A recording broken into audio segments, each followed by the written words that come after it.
So Brandon Staley has officially been fired by the Los Angeles Chargers, as well as general manager Tom Telesco. And after last night's terrible beat down by the Las Vegas Raiders, pretty much everyone you could find out there would say that Brandon Staley's time in Los Angeles was probably over. And the fact that it's now his third season, and year after year after year, his supposed strength, which was being a defensive play caller, and that was the hope with him coming into Los Angeles.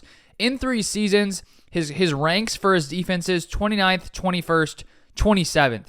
And so when you come into our organization and the thing that you're supposed to do well consistently holds the team back, then clearly you're not the guy for the job. And I think last night it was just the final domino to fall that allowed the Chargers owner to move on from Brandon Staley. And I think if you look at Staley and his time in Los Angeles, the fact that Justin Herbert is a top 10 QB and has been playing at an elite level for a few years now, the only reason Staley has lasted this long is because of Justin Herbert, in my opinion. Because let's say you throw an average QB in there, Staley in his first 2 years would not have had the same record as he had, his first 2 years of Justin Herbert, because of just how good that offense can be.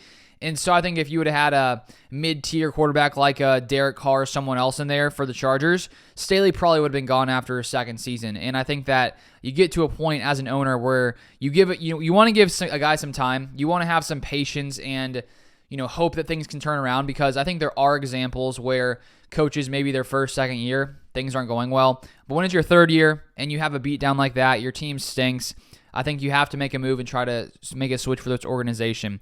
And so now the question is, who is going to come in and become the head coach for the Chargers? I think the option that makes the most sense is maybe promoting offensive coordinator Kellen Moore to head coach, because then you don't have to worry about him eventually being taken by another team who wants to make him a head coach. He can stick with Herbert. I think they have something nice going there.